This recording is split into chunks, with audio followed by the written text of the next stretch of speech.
Hi, everyone. Welcome to Ask the Experts, a live virtual Q&A for IBPOC content creators. My name is Shivani Sani. I'm the founder and executive director of Creatives Empowered, which is Alberta's first and only nonprofit collective that's by and for Black, Indigenous, and people of color who work in film, TV, media, and the arts. I'd like to start with a land acknowledgement. So we are a virtual nonprofit that serves all racialized talent within the colonial boundary known as Alberta. We acknowledge that we live, work, and play on the traditional treaty territories of 4, 6, 7, 8, and 10, along with the Métis Nation regions of 1, 2, 3, 4, 5, and 6. We acknowledge that we are on stolen land. These are the traditional territories of many First Nations, Métis, and Inuit peoples. Specifically in Treaty 6, the Cree, the Dene, the Anishinaabe, the Saulteaux, the Nakota Iska, Nakota Sioux, and Blackfoot peoples. In Treaty 7, the people of the Blackfoot Confederacy in Siksika, Kainai, and Piikani, the Tsuut'ina First Nation, and the people of Stoney Nakoda in Chiniki, Bearspaw, and Wellesley.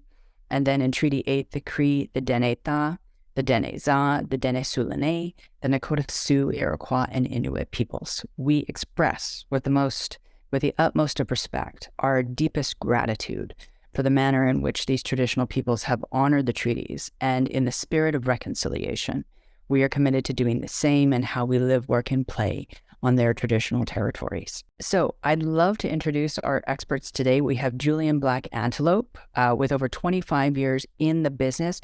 Julian is the critically acclaimed actor and an award-winning writer, director, and producer through his company, Herd of One Media, and also founder and CEO of Counting Coup Indigenous Film Academy. Cheryl Fogo is a playwright, author, and filmmaker whose work over the last 30 years has focused on the lives of Western Canadians of African descent. In 2020, her NFB feature doc, John Ware Reclaimed, had its world premiere at the Calgary International Film Festival, where it received the Alberta Feature Audience Choice Award. Edmund Rotia is an Edmonton-based documentary and feature film producer whose credits include The Line and the critically acclaimed Skinamarink. Edmund serves to help filmmakers from diverse walks of life create films about cultural, environmental, and social justice issues. Michelle Wong brings more than 25 years in the film and television industry as a writer, a director, a producer, an executive producer, and also the current head of business affairs at 724 Films and Beans and Rice, Inc. Thank you, everyone. So I'd like to start. We had some great questions come in from our participants about producing. And Bruce, let's start with you. You had a question about how can an emerging producer get mentored. So why don't you go ahead and ask your question? As producing side, I find it hard to try to find a mentor in the industry.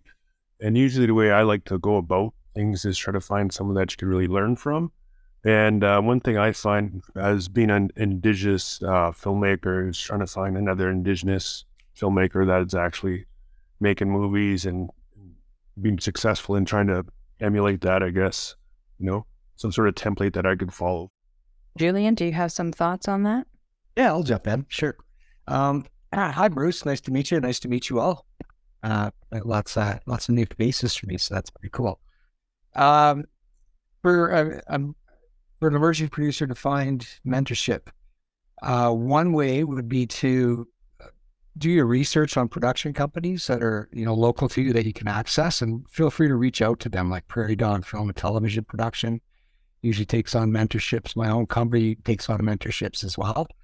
And do your research on the producers too to make sure they're a good fit for you.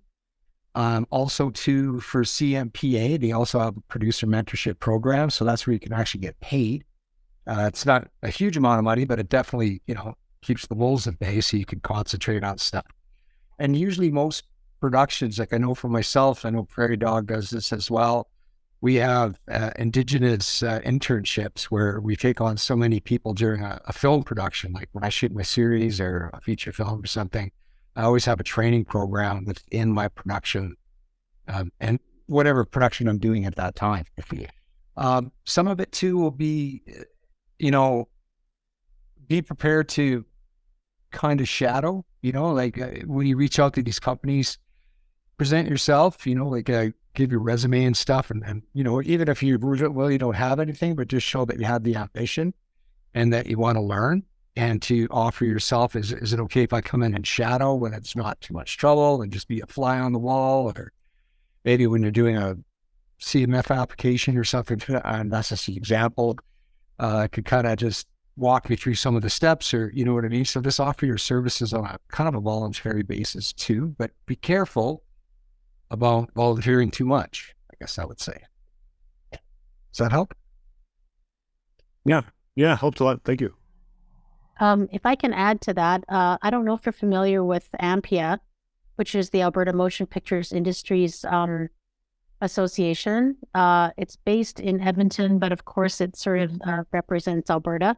And AMPIA does also have some training mentorship type programs that you can look into. I know they tend to be smaller, almost like one-on-one type of matchups. So depending on if it's production or writing, that type of thing, that's a place to look into as well. Great. I'd love to add a couple of comments. Sorry, Julian, I see that you had something more to share. There are specific funding streams in Alberta through TELUS Story Hive. And so there's an Indigenous Creators edition that they've done a couple of times, and a Black Creators edition. And mentorship is built into those programs. So I would definitely check those out. And I would also say, if you're applying for funding, say you're applying for funding, did you say you're in Calgary, Bruce? Yeah. I'm based out of Calgary. Yeah. So if you're applying for funding, for example, through Calgary Arts Development, ask for a little extra money so that you can approach a mentor that you have chosen because you looked at their work and you would love to be mentored by that person. So you can then approach that mentor and say, I do have this little pot of money for mentorship, just because mentors often will volunteer. You know, I have a lot of people I'm mentoring, but it is a nice gesture to be able to say, I know your time is valuable and I would love to have a regular meeting with you. And if you've got a little bit of funding for that, it's very helpful. So I would say just ask for a bit extra in your funding applications for mentorship. Okay. You could just put that in there, I guess, in the mentorship or whatever proposal you're doing, I guess. Yeah. Yeah, you might even say, here are these 3 people that are working in my region whose work I absolutely love. I would love to be mentored by them. You might approach the person ahead of time, or you might just say, these are the mentors I would approach if I was able to get some funding. And I'm sure that one of your 3 would be willing to do it. It wouldn't be wasted money that you would have to give back to CADA or anything like that. Okay, that's good to know. I didn't know you could do that with those proposals. Thank you. Oh, I have something quick to add. As for finding a mentor, I highly encourage you, Bruce, and everyone at this meeting to attend as many networking events with organizations that have been mentioned, like AMPIA, and events like this, like Creatives Empowered, are great. But when I was first getting involved, there was a lot of free or very low-cost events with organizations in Edmonton through FABA, Doc Alberta, or Women in Film and Television Alberta, WIFTA, and I'm sure in Calgary, CSIF is a great organization, M Media, and province-wide, another great organization is the Alberta Media Arts Alliance Society, or AMAS, and yeah, tons of organizations. So try to get out to those events and network and meet producers. Yeah, if I can add to that too, like what Edmund said, it's also to expand a bit on what Julian said about the CMPA. So even though that's a national organization, don't be intimidated to approach, because they've worked hard to create mentorship programs, and these programs are really set up to create the opportunity that you're looking for. So you can look them up look at the programs, contact the staff member that's attached to it, and just explain, where you're from, what you're looking for. And the thing about the CMPA is, as a national organization, they are aware of all the producers across the country. So wherever you're based, where you want to work, the people that are potential mentors, they can help you with that. So also, it doesn't have to be you just kind of like, like you're a tuna fisherman out in the sea and you're just throwing out your hook and hoping to snag something, like it's, they actually know who the production companies are that are, I guess, to preface it, working on bigger shows, because there is an incentive for production companies to join the CMPA to get a discount on, say, fringes that are charged, et cetera, et cetera. So they actually would know, a good number of the Alberta companies that you could maybe tap into. Thank you. Thank you for that. Great answers, everyone. Thank you so much. Haracha, I'd like to turn it over to you because you also had some great questions about moving from being an emerging producer to an established one, and then making connections to produce narrative films. So why don't you go ahead? For sure, yeah. I guess my question would be to, again, all the experts is, how did you take that step from being an emerging producer and a filmmaker? Like, I have a couple of projects under my belt. Some were funded by some grant organizations, some weren't. How did you take that step from being an emerging producer to an established one, and like, who helped you on that path? And I guess, what advice would you give to someone who is like in that middle phase of going from emerging, trying to be established? Who wants to take that one? Michelle? I'll start. I think everybody, what I found is the opportunities available for emerging producers seems to be a lot more than when you become, I actually in my mind have emerging producer, mid-level producer, and then kind of like established producer. And to me, the timeline is like 10 years, to be honest.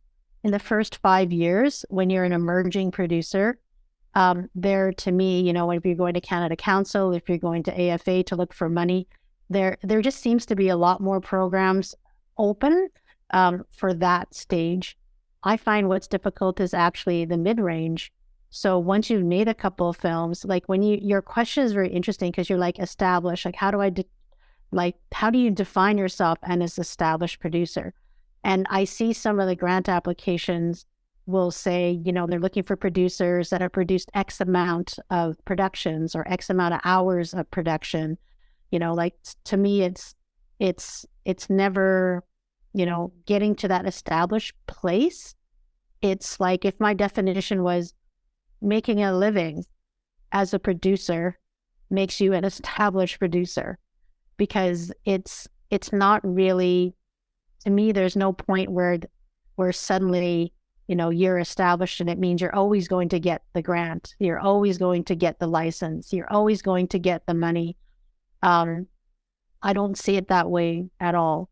So for me, it's more thinking in your mind that the first 5 years is kind of like the time period where no one knows who you are and you're the one that's going out and knocking on the door. The next 5 years to me is when you are becoming more like you've passed that one point of the romanticism of being in the industry, and now it's difficult. And then the next 5 years is when you really are being known. All of a sudden, not all of a sudden, people start talking about you. They start talking about your films. They start talking about what you do. No one like Edmund. I'm sure Edmund would say, I didn't just start filmmaking and did this did this feature film. Like, he's been in it and speak to it for a while. We all have been in it for a while. So I think it's really having the mindset of knowing that if this is the industry you want to be in, that it's going to be a long haul, but it's also going to be worthy. And it's going to be, it's the kind of industry that will give back to you. It's the kind of industry that's always changing. So it's always challenging. You're always engaged in it. But to have that mindset more so, to me, is knowing that it's going to take time and it does pay off. You just have to keep moving forward. Awesome. Thank you. Thank you so much. I guess I'll revise my question from now then. It'll be from how do I go from emerging to, I guess, mid-level? So it's just so it's more coherent, because I didn't know about the whole established and mid-level. I didn't know about the terms. So thank you for that. Yeah. And Julian, I saw that you might want to add something to that. Yeah, just I kind of like just expanding again on what Michelle said, like just using my own experience as an example. When I started, I started off late and I just said, hey, I think I want to make films, do stuff. And so I entered these short filmmaker challenges because I knew you need to get something professionally screened. Doesn't matter what the quality is. So there's a lot of stuff that I did for free on my own time, my own thing, until I could get a little body of work so I could write grants. But as Michelle said, those opportunities have opened up now. Like there's this great thing with Tell a Story Hive, where you get actually sizable budgets, and now you can, they get 20 grand and you could even trigger some tax credit with it, I think. So it's actually kind of blowing out really nice and big. And so you just go after more and more sizable grants and keep, align yourself with good people. To build yourself, though, somebody that can trust that. So like, let's say you're talking to Canada Council, like these guys approached me and they said, can we attach you as an executive producer for this? And because if we can get you, then they'll give us X amount of dollars. And it was just basically to put the funders at ease. These guys knew what they're doing, or they're on their way. And it's like, I'm just there to kind of keep them so they can sleep at night. And that's how you kind of build yourselves into that mid-range thing now, because all of a sudden you're doing certain budgets, you got sizable grants. As far as established goes, it's kind of different for everyone. Like, I never really realized that my profile as an actor would actually get me in the door of getting broadcast licenses with a network. Like, who knew? And there's a network that, knew me as an actor and really liked me, said, oh, we didn't even know you produce. What do you produce? And so that was my in to that network. And that's now I work in television. So it's kind of different. And as long as you're open, like Michelle said, it's not going to happen overnight. This is the only industry where you're going to run up against this huge wall of no matter what it is, writing, directing, acting, producing. But if you keep hammering on it, eventually you're going to break through and you're going to start hearing yes more and more often. So, and that's why not everybody does it. It's perseverance. Michelle. Great insights, Julian and Michelle. I'm thinking of the conversation I had with a group of women of color filmmakers who said that they had been put in a box of emerging filmmaker for 20 years. And so I think at a certain point, you have to think of how do you define yourself? What is your own definition, Hirachi, of how much experience you would say qualifies you as a mid-level and then eventually an established producer, and be ready to back up how you feel about your own body of work. Because I think one hazard of filmmaking industry for artists from racialized communities is that there are lots of mentorship programs, and you could keep getting funneled into those forever. And at a certain point, we have to hold the industry to account and say, yeah, I've done 10 mentorship programs or apprenticeship programs, and I've got a body of experience. I'm now ready for second level or third level or fourth level. So that's just something I would like you all to be aware of as you move through your careers, that you don't have to perennially be stuck in the emerging category just because you're a racialized artist. And some people in the industry might not see you as having the qualifications necessary. So I'm not saying to be arrogant and to go storming around saying I'm Mr. Big or I'm Ms. Big, but just to be conscious of that that you can run up against that barrier. And we, Julian, Michelle, Edmund, all of us, and Shivani, we are always holding the industry accountable. We've got your backs, and we are looking out for you in that regard too, because we're aware of how that is happening to some racialized filmmakers. Amazing. Thank you for all of that. Julian, do you have more to add? Small footnote to that. And be, like it's getting better now, but there's always this sort of stigma attached to like, I'm going to use Indigenous filmmakers. Like, it's, look at that nice little Indian creative guy trying to make something, right? It was usually bad quality or something. So I made sure that I worked really, really hard and sacrificed a lot to put high quality forward. And that goes with my acting too, right? Like, to make sure that I'm solid in what I do and all my skills, and I have the experience and I have the skills to back up what it is that I say I can do. Because we got to be careful too. Now, a lot of opportunities are happening for BIPOC creatives where they might be put in a position for somebody to check a box, and they're really setting them up to fail. So if somebody said to you, like, hey, Arachi, if you want to, here, I'm going to throw you in this $8 million feature film, would you be able to handle that? Would you honestly be able to handle that? Or would you know your own limitations too, to make sure that it's not, because, that could make or break you, right? As a filmmaker, right? So to choose your things wisely, and I too. Awesome. Thank you, everyone. Naz, we're going to turn it over to you. You had a question about approaching people, individuals, to finance productions. Why don't you go ahead? Yeah. So my question is, how do you approach people and individuals, not the nonprofit organizations, how to finance your production, and what do you normally say to them? Are you talking about, hi, Nas, are you talking about private equity? So like private people, people instead of nonprofit organizations or art grant organizations, like how do you approach the private people and what do you say to them? I found I've gotten private equity investment from a variety of investors for certain projects that I've produced. And I always found being transparent and explaining in them, and somebody with money understands one thing, the balance sheet. They just want to know how much they're going to make and when they're going to get it back. That's really all they care about. And what they're investing in is you. Are you a trustworthy person? Do we have this relationship, and it's business, right? So be transparent with them. Don't promise them things that you can't deliver, I would say. When it comes to, investment, anybody who's smart and, in the investment world, they know it's a risk.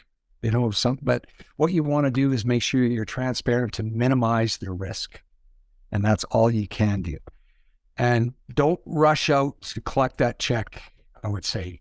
One thing, I sat down with two investors at a dinner table for a particular feature film. I explained how the tax credit worked, how I would use it to give it back to them to minimize the risk, and et cetera, et cetera, et cetera. He was ready to cut me a check right there at the table. And I said, whoa, maybe just go home and think about it first, right? Talk to your wife, take a week, thanks for the trust and honesty, but, don't always rush into that because it's the relationship you want to build, I think. I can kind of chime in a little bit on this as well, because I'm working on various kinds of projects. So one particular project actually has almost all the money coming from private sources. So they're actually working with an individual that's job is to find that money. So that's a bit of advice that I would give as well, is there are actually people that have that expertise. What they're looking for, of course, is that the project that they're helping, that they're actually, more often than not, it's not just a job to them. It's like they understand there's a lot of risk when it comes to going for private investment, and they're using their contacts to do it. But your project and you, like as Julian said, like they're really there to support you and the vision of your project. So, you know, it's important that the elements that you present, your pitch package is high quality, that it's clear, that their budget for whatever it is reasonable and clear. But this particular project is, I'd say, it's like 80% private financing and 20% tax credits. And you really never see that. And to sort of have an interested broadcaster, they don't have an interested broadcaster yet, but they have an interested distributor. So it's understanding also what a financing scenario might be in terms of, like you mentioned, you know, about the arts funding, and you know there are limitations to going after Canada Council and, you know, Alberta Foundation. They want you to remain independent, right? They want you to be an independent filmmaker, and you're making all the decisions and have total control.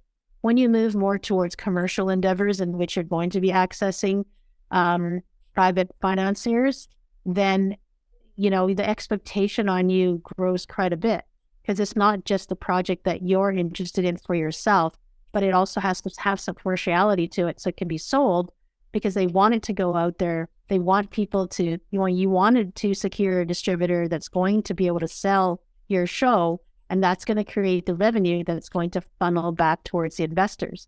So it's very important that whatever you're creating has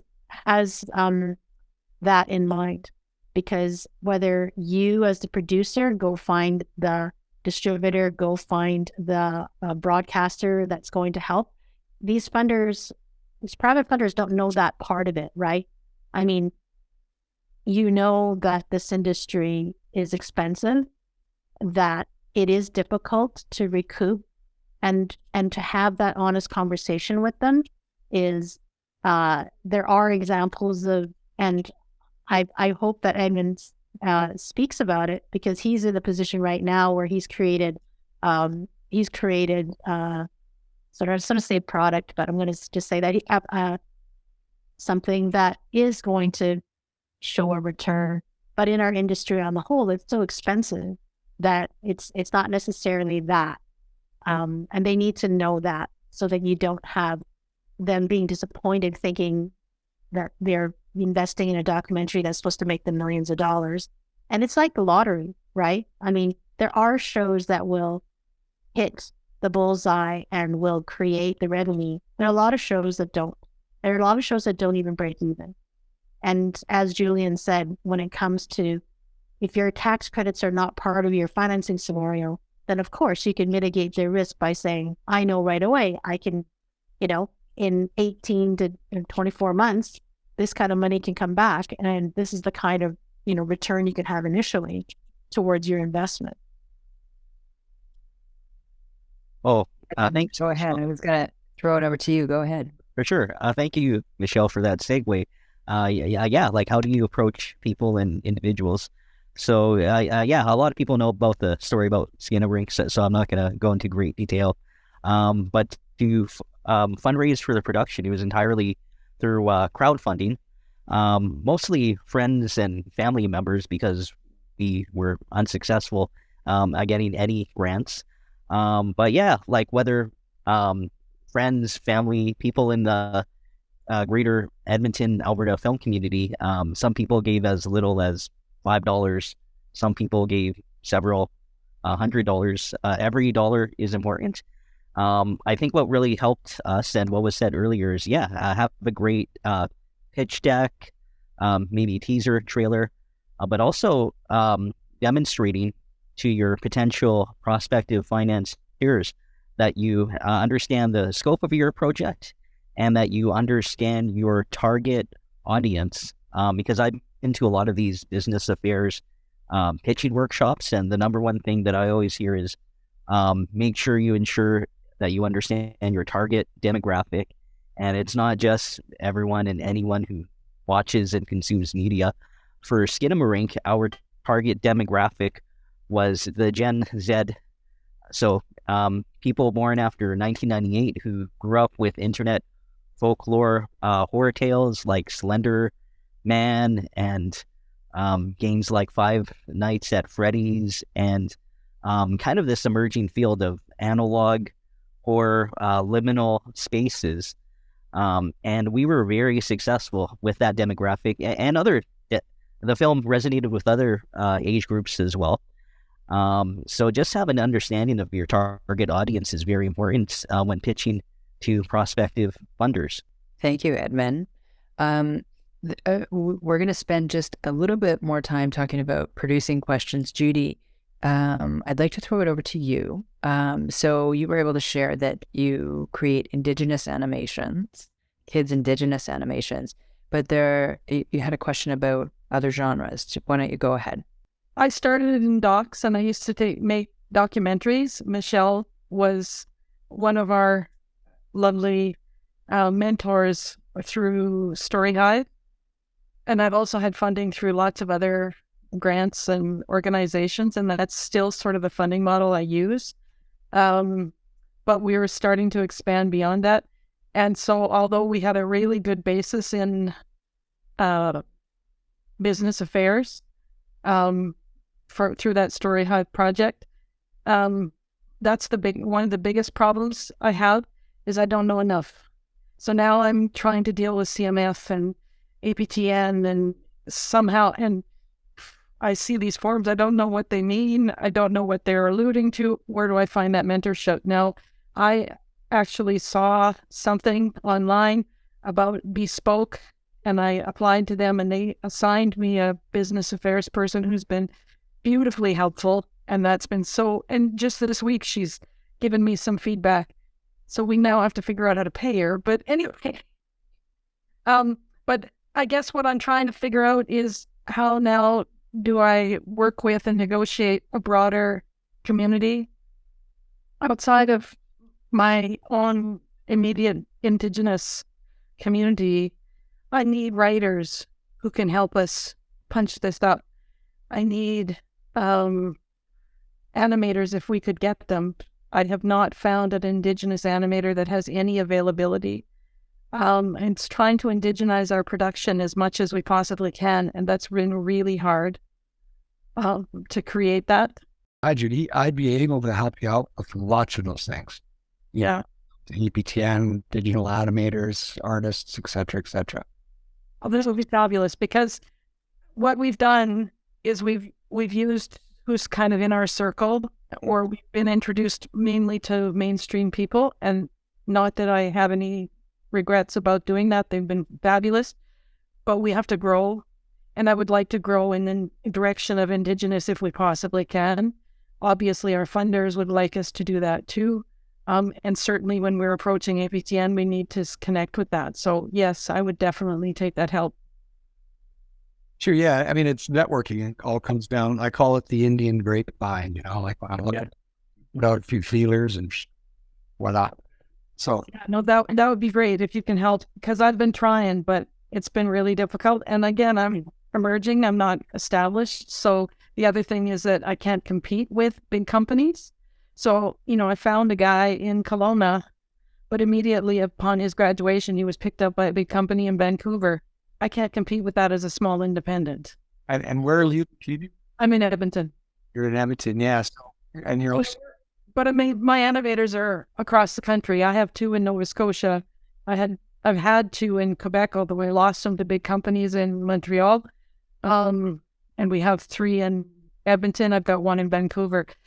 I work with people. I mean, we work distance because we have to. And animation's like that, right? You can. If it's a big part of your tax credit, I would suggest you try and find somebody in Alberta. So yes, absolutely. Well, again, my funding has been grants, so there's been no tax credits, so it hasn't mattered. But we're moving into that, so I'm trying to find people in Alberta if possible, because it will definitely impact us as we move forward. So that's a really important thing we have to do. Sure, hit me up an email. Okay. Well, great. I'll be sure to connect both of you. That's awesome. Thank you, Julian. We have some questions about writing, and I'd like to turn it over to Kayla. So why don't you go ahead with your question, Kayla? Yeah. So my first question was how to learn about script writing or writing screenplays without getting formal education. It's not something that I've really started yet, so I'm just kind of learning about it. And any advice that you have would be great. I guess I'll jump in again. The guy who never shuts up. Myself, I didn't take any formal education for anything that I do.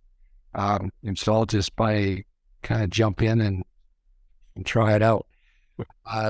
Script writing, if you understand a basic 3-act story structure, yeah, and I think that's a good starting point. If you can get into doing something like documentaries or a paper edit for a documentary that also teaches you about the story, and really, grab a script template from a movie that you've seen. There's lots online, and kind of mirror it as you write your own first script, and just bash out a first script. And there's even a book I would suggest. I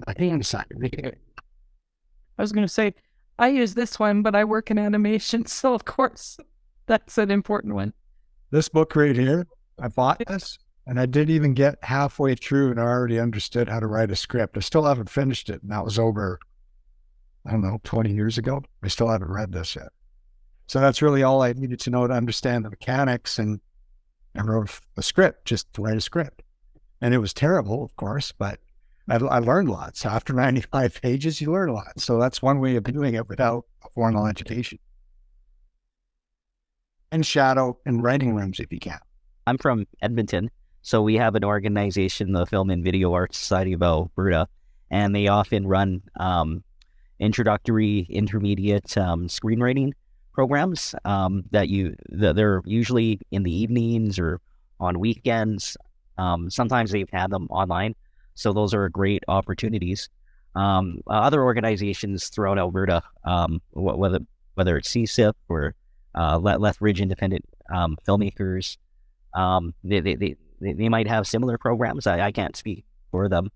But yeah, there's also a wealth of online resources as well, especially like video learning sites. I'm part of one called MZED. And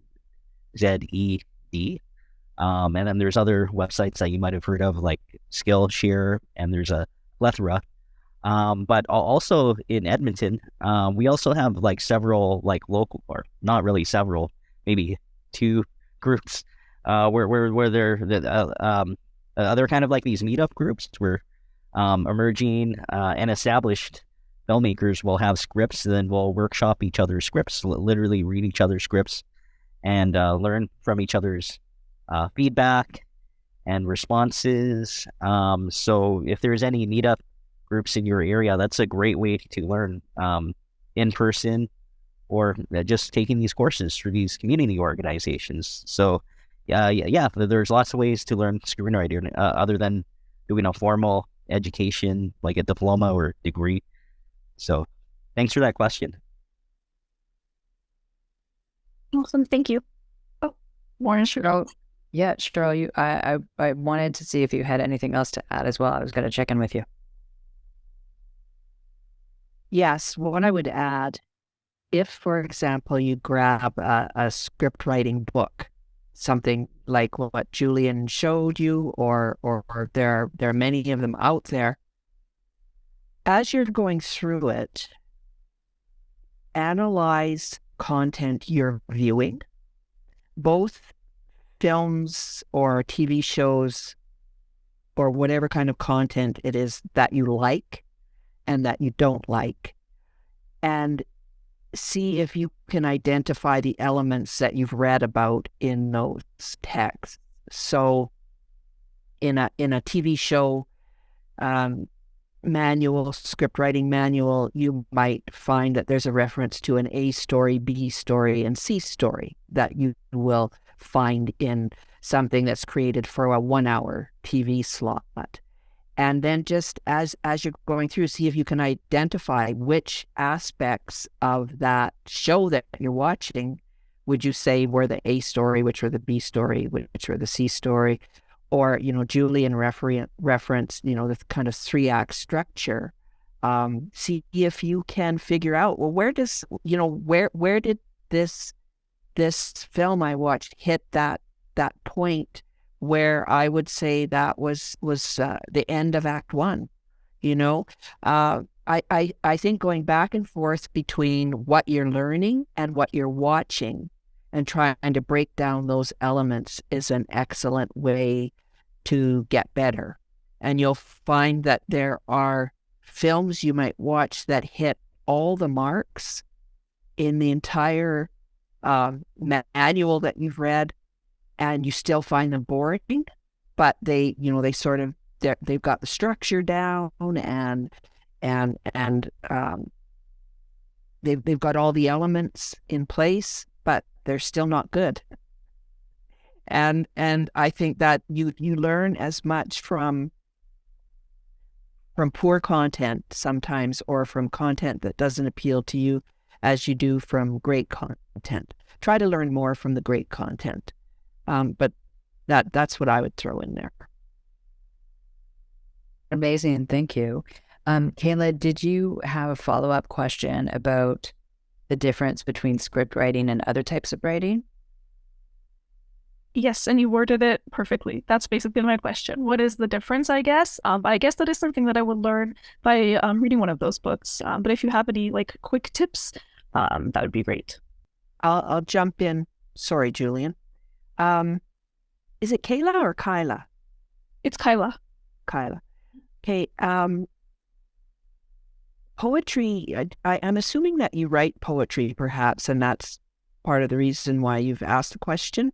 So poets often make good screenwriters because poets understand economy of words, and screenplays are about telling a story through images. I mean, that can happen, with a novel as well.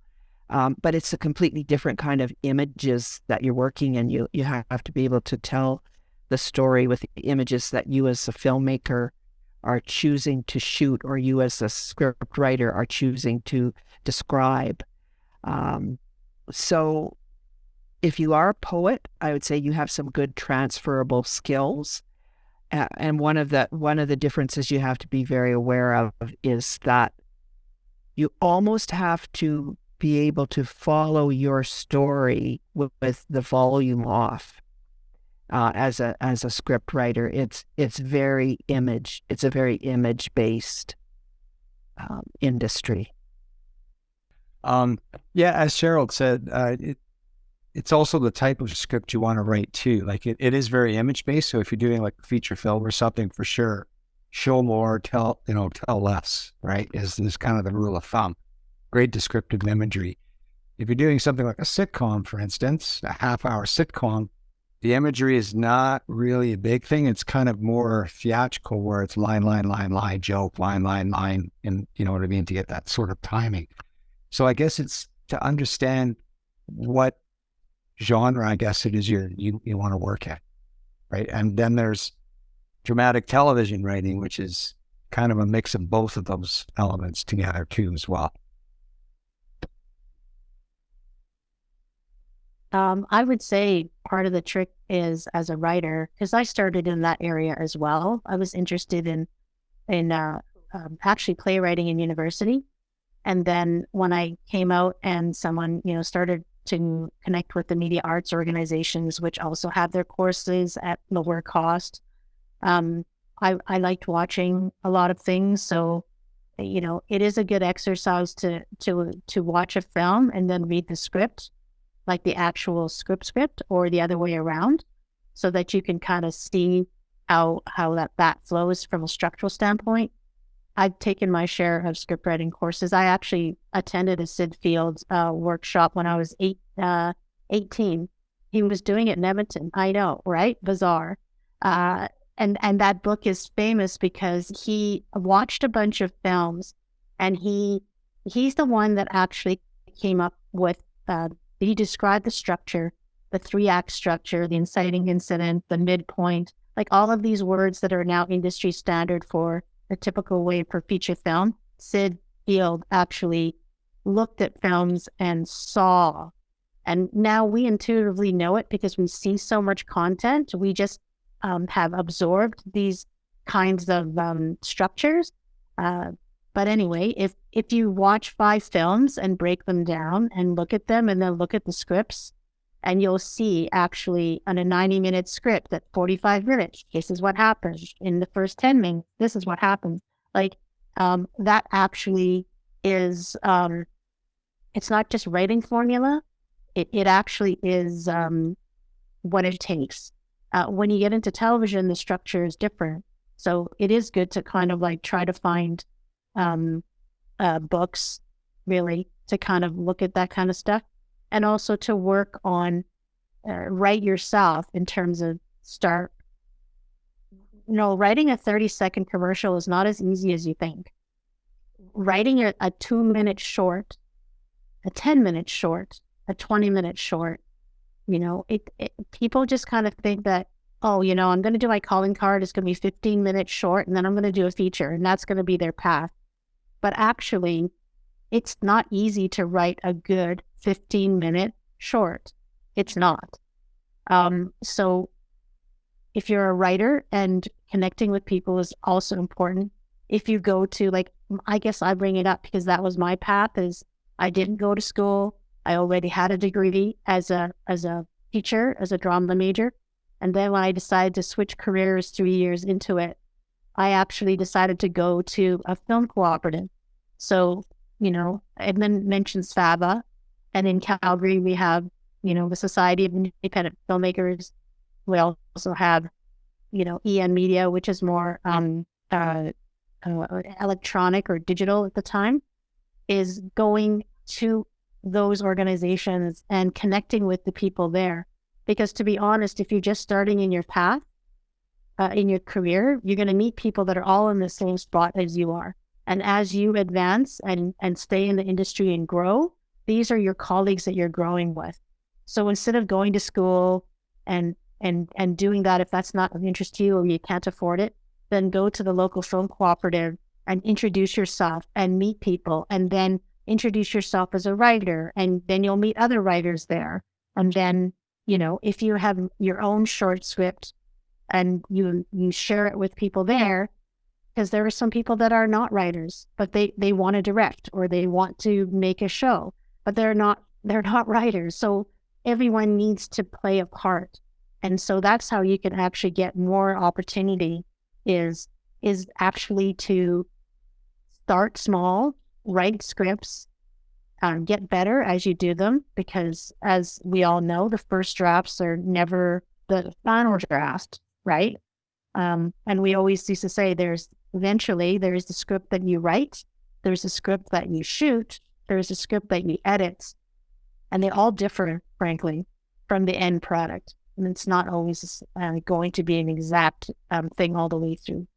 So kind of like learn by doing and putting yourself in with people that are creative like yourself. It's a way to go as well. Save the Cat's another good script writing book. Save the Cat, it's called. And yeah, like as Michelle said, jump into like some of those 5-minute filmmaker challenges or 24-hour, like somebody wants to direct and do it else, and you say, hey, I'll write it, right? And you get a criteria. Writing a 5-minute short's no easy thing, but it sure teaches you the bigger picture, right? Amazing. Michelle, could you just, for everyone's benefit, repeat the name of the book by Sid?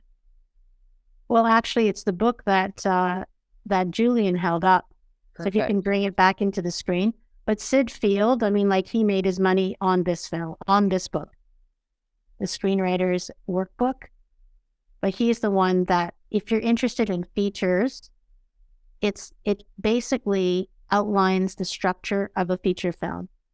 And the great thing about studying structure is once you do it, if you want to break the rules after the fact, you know what you're doing. There's no doubt that Tarantino, Julian, his word stopped. Tarantino, in his films, he watched so many pictures that he knew structure, and he knew where he could kind of break it and move things around and all that, and almost create the anti-structure found with his early stuff. But audiences are programmed to kind of expect certain things to happen at certain points, even if they're not conscious of it. Amazing. Oh, just a note too, it's it's kind of a funny thing with my own television series with ABTN. I didn't know this because I didn't go to school for writing, but the way I wrote the structure of the show, if you watch it or not, there's somebody that works at ABTN that said, this doesn't make any sense at all, but it seems to work. And that's what they said. And I said, no, I don't know. I didn't know it was a structure. I thought it was, but it seems to work. So again, whenever tells the story, gets it across, that's what works.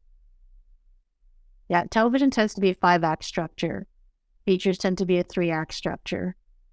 So, and then of course, longer television, if you're looking at a 1 hour, like if you actually watch a 1 hour and break it down and just see what is happening and even time it, if you have a stopwatch and time it and it starts and you click and then you see how long that first piece is, and you write, like it's usually 15 or 35 minutes. Like if you actually write down the structure, it will tell you a lot about what's going on. And if you watch other shows, you'll be surprised as you go from one genre in 1 hour to another genre in 1 hour, that those structures are actually going to appear. And then if you actually write what's happening in each of those structures, now you're writing a book. No, now you're learning by breaking it down and seeing what's happening in each section. And there is a pattern. Thank you, everyone. I love learning from everyone as we do events like this. We're now going to shift gears and move into a question about directing. And Joanna, we're going to turn it over to you because we know you are interested in directing. So why don't you go ahead with your question? Thanks, Shivani. Yeah, I just had a question about, I'm just trying to recall it. I have it, but I don't want to look at it because I want to stay here. But yeah, so when you're starting off in the industry, how do you, as an emerging director, go ahead? And I guess I've been assuming that the answer is probably similar to the one that Bruce asked with producing. How does an emerging director find the producers that align with their kind of style, vision, goals, and passions, I guess? Hi, Joanna. I would say find the projects that are that align with your vision of what you want to direct, and ask to see if you can come out and shadow that particular director. That's how you're going to meet the producers. You don't want to meet a bunch of other directors because you're in direct competition with each other, right? But and work, to know the producers. Sometimes it takes, I would give people a chance directing on my own television series because it's pretty low key, and it's, they're like, the live action elements are like directing little mini short films, if you will, right? So there's no real huge pressure. But some of these people that have expressed that they want to learn directing, or they like to direct and give them a shot, it's because they've worked on crews, right? And so that's how I've gotten to know them. And, just because somebody's working in the art department or whatever doesn't mean that that's their career, so to speak, right? So if you want to get in, you want to jump into that network, I find jumping into the industry, that's how you meet people that will align with yourself. Because, as I said, what somebody is doing is not necessarily their career goal. Do you know what I mean? Like the guy that was mopping up MGM Studios, that probably wasn't his dream job, but when he became an executive producer on a big tentpole production, that is. But that's how sometimes you got to get there and meet those people. And it's really everything in this industry is about relationships, contacts. So if you don't have them, you feel like you're outside, get in the industry, become a PA, location, whatever it is, right? And that's how you'll start meeting people and pieces just start falling into place. That's what I did for myself. Thanks, Julian. Edmund, why don't you jump in? And Cheryl, I saw your hand go up too, but Edmund, why don't you go ahead? For sure. Yeah, everything Julian just said. I first started getting involved in the industry by, as I mentioned earlier, trying to attend as many industry events in Edmonton, a lot of them which were free or very low cost. Ampia has an event tonight in Edmonton, and it's only $15 for non-members, $10 for members, and just trying to meet as many people. And in this age of social media, people are definitely finding their communities. And I found that people, whether they're established or emerging or mid-level, or a lot of people are willing to meet for coffee and talk about film industry things with you. And like a good example is a few weeks ago is Viracha, and a good friend of his. They drove up from Calgary to Edmonton to meet me, and I was more than happy to spend a few hours on Saturday to talk to them. Attending conferences too. And these conferences are open to emerging entry-level beginner people. That's how I started.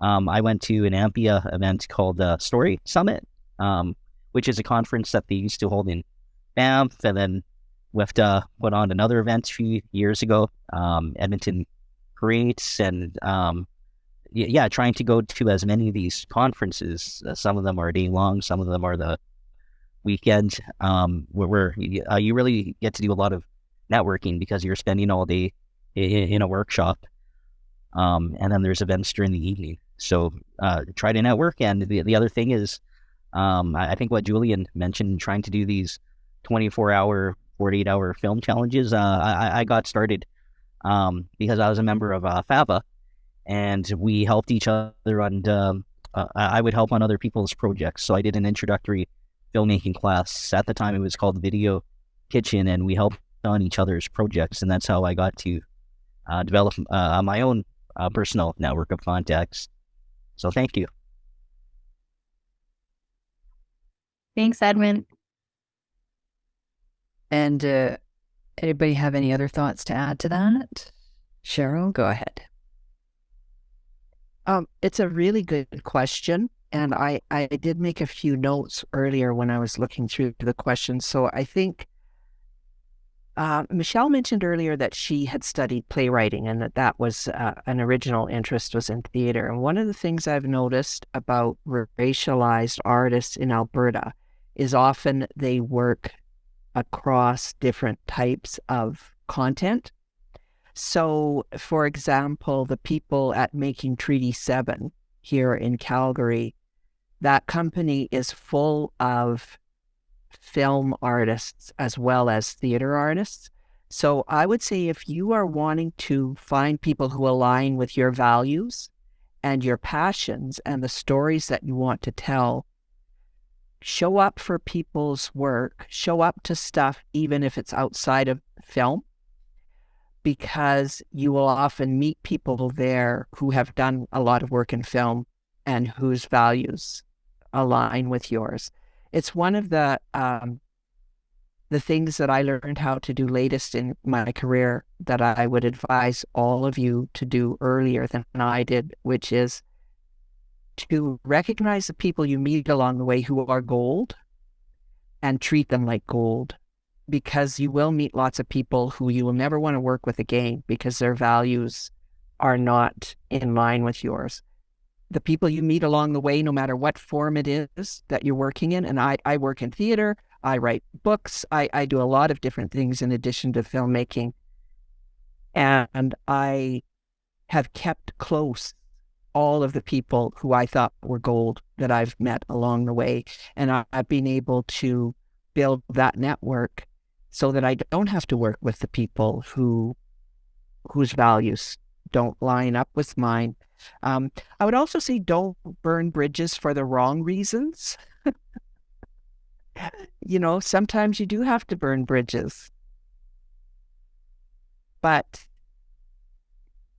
don't burn bridges for reasons of ego, I guess, is what I would say. Keep in mind that there are a lot of people, maybe you didn't get that grant or maybe you didn't get that job, and it's just a numbers thing. There are a lot of people in line, and that's not necessarily a reason to burn a bridge. There are times where you have to put people aside, but don't burn bridges for the wrong reasons.